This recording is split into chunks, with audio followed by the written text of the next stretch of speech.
Hey guys, and welcome back to another episode of Earthen's Den. And in today's episode, we're going to be talking about humility, right? Like, I know that when it comes to humility, oftentimes it's kind of confused with this sense of meekness, and it's confused with this sense of not desiring anything, not wanting anything, just kind of being in a space where you're content.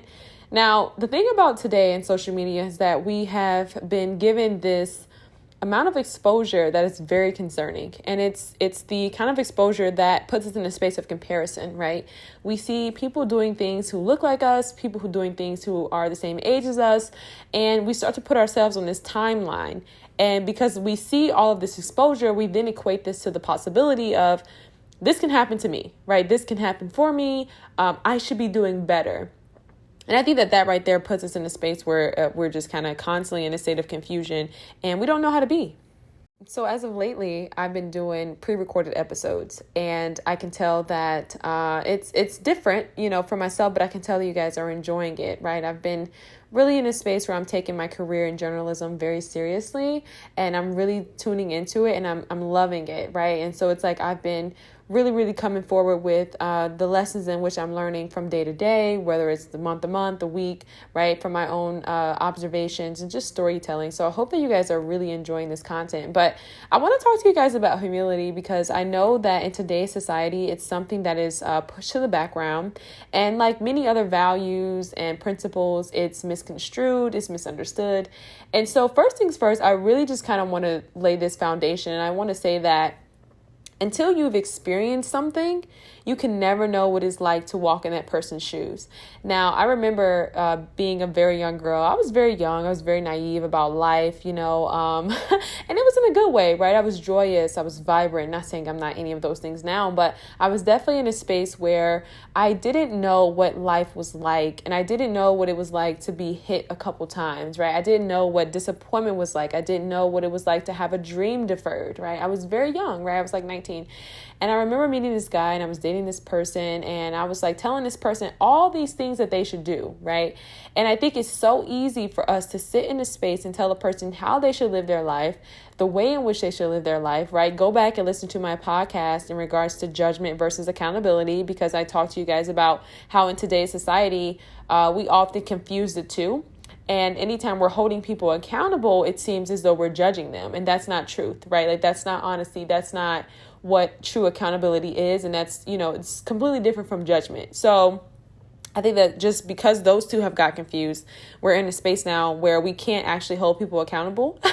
And there's a lot of judgment, right? So anyway, understand that in your life, until you go through something, you will never be able to know what it's like to stand in that person's shoes. And I think that you have to be okay with that. I think that because of social media, because we have the ability to peer into the lives of hundreds and thousands of people, people that we covet, right? People that we envy, people that we look up to in regards to admiration, in regards to their accolades, in regards to their accomplishments, right? They may be doing what it is that we want to do. We look into these people's lives, and we have this sense of like, there's an ideology that, that really is birthed from this level of exposure, and it's so dangerous, and so I just want to encourage that. And I want people to know that, like, until you are in a certain situation, you will never know what it is that you will do, right? Too often we sit in spaces and we're like, oh, it couldn't be me, or if it was me, I would do X, Y, and Z. And me personally, I've always felt like that was such a space of insecurity, and it wasn't until, of course, like I said, I talked about my humbling experiences from my upbringing, but just like, even just as life continues to humble me, right? As God continues to humbles me, I just sit in this space and I just realize that it could easily be you.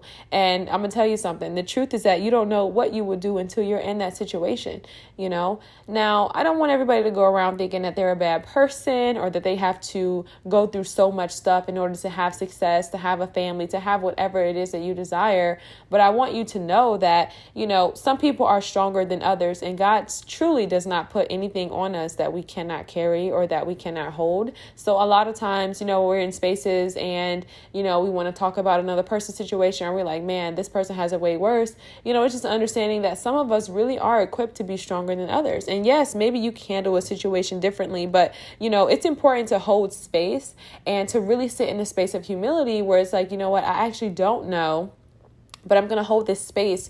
I'm going to hold this space for this person, their emotions, their truth, their opinions, right? The wisdom that they've gained from this experience and their perception that they've gleaned from this experience. And I'm going to sit and I'm going to hold space. Now, I think that there is something said about obviously being empathetic and, being in a space where you want to have that the relatability. But it's almost just like we just have to just keep in mind that like until it's you don't know what it is that you would do. And I think that too often it's so easy to look into a person's life and be like, why is this person doing this? Or why is this person doing that? When you don't have no clue about their upbringing, right? You have no clue what it is that they've been through. And, I know that society really creates this highlight reel, but it's almost like we've taken that same perception, right, that Instagram has given us, that life is this way, this one way, and we've kind of brought that into the reality. And so it's like when we meet people, we don't know how to sit in a space of humility and understand like, man, this person is going through something. Now be mindful. I'm not talking about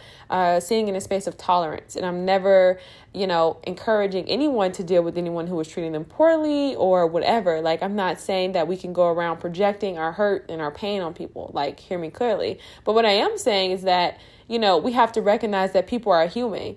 And, just because a person has a bad day doesn't make them a bad person. Do you see what I'm saying? And so I just think that, we have to really get out of this space and just recognize that at the end of the day, we can all pull from our experiences and hold the space for another individual who may be in a different space right now in their lives, and it's so much easier to say what you would do, how you would do it, when you're not in that situation, and so I think if we could just kind of sit in a space with compassion with one another, it would make all the difference, right? So this other piece I want to talk to you guys about is exposure. Now, when it comes to exposure is something that is extremely important. And the reason I say that is because if you live in a small town and the only person that is successful or, of any status, I know it's like titles, right? But like when I'm talking about success, I mean like this is the goal, this is the lid, right? And the lid is the assistant manager. That's a lid, that's what everybody does. Then that's typically what you're going to strive for, right?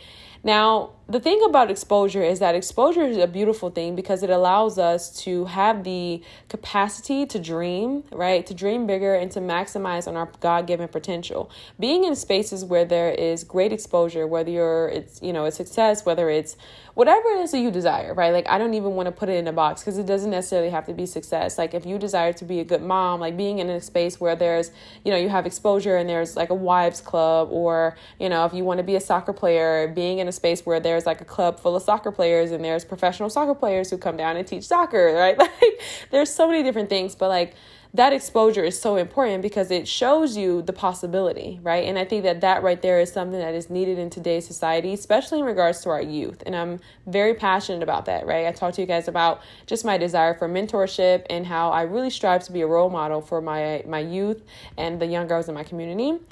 Now, the opposite side of exposure is that this level of exposure puts us in this mind frame, in this mindset that it's this way to get it's one way to become successful. And I think that this level of exposure really, really gives us this idea and this illusion that we have to be greedy, right? We have to be greedy in order to have success. And so this level of greed is really, really causing people to go completely far left in regards to their morals, their values, their beliefs.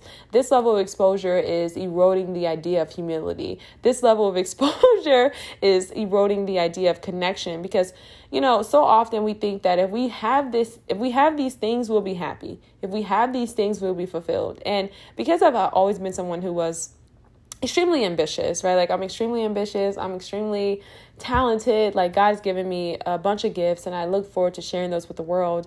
I understand that it's a cultivation process, right? But the thing about that is sometimes when you have that level of exposure, you have this awareness about yourself.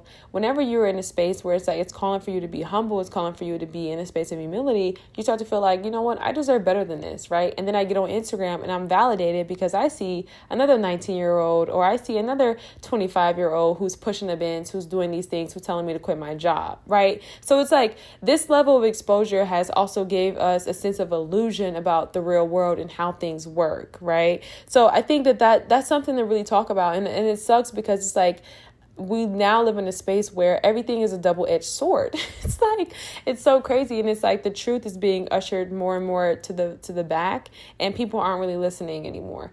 Now, the other thing that I want to talk to you guys about in regards to humility is, I know it's something that is just not common, and it's not common in today's society. It's almost like being seen as a person who is humble and being seen as a person who has humility is unattractive, right? People want you to flaunt. People want you to floss. We live in a very flossy, bossy, right? Like, look at me culture. And so it's like, when you're not that way, a lot of times that can stir up disappointment. A lot of times that can stir up just a lot of different conversations in regards to your demeanor and the way you carry yourself. And I've been seeing a lot of people talk about like, oh, Black women don't need to be humble, all these things. And I'm here for it, right? Like, I definitely believe that as a Black woman, we are underappreciated. We are undervalued. Like, I can sit in that space, and I mean, as a Black woman, I can hold that space. And I understand that.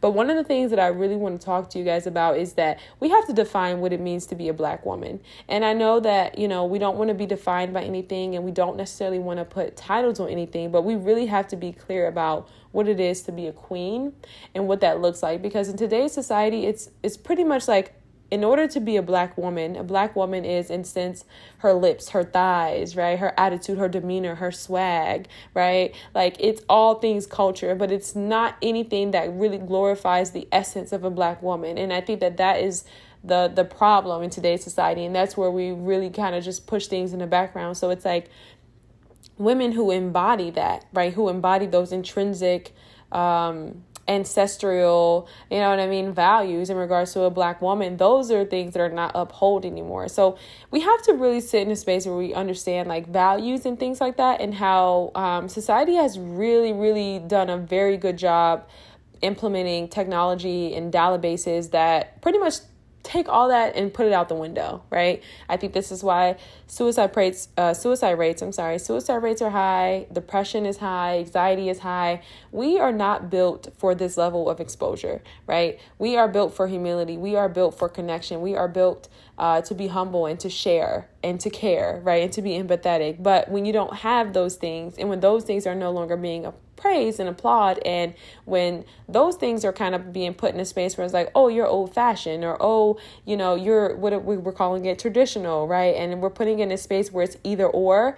This is causing destruction, right? This is causing disruption, and this is where the bridge is kind of severing, right? The tie is severing. So we have to really be mindful of these things. And I just wanted to bring this to everyone's attention. So at the end of the day, understand that when it comes to holding space for someone, that doesn't always look like having an opinion, right? That doesn't always look like telling them what to do. Now, don't get me wrong. I love sitting in a space, and I love helping my friends. And, you know, I just got off the phone with my girlfriend, and she's so sweet, you know, and she really, really came through for me. And it was everything that I needed, right? But I think that there comes a point where we have to recognize that type of conversation, right, where we're holding this space, where we're, you know, advising our friend from a loving, caring, and kind perspective versus from a judgmental perspective, when we say, you know what, why are you not doing this? Or why don't you just do this? Or girl, why are you, you know, that right there, that actually is what severs the tie and really burns the bridge in regards to sisterhood, right? Because it's like, as a woman, you should be able to relate to certain things. Now, maybe you didn't have to go through it, but as a woman, as a Black woman, you know what I mean? And so that's why I say, you know, at the end of the day, it's defining what that looks like, because a lot of times we are praised for our appearance. We're praised for our attributes. We're praised for our contribution, and we're not necessarily praised for who we are in essence and what it really means to embody Blackness and excellence and the things that our ancestors have paved the way for and paid such an exuberant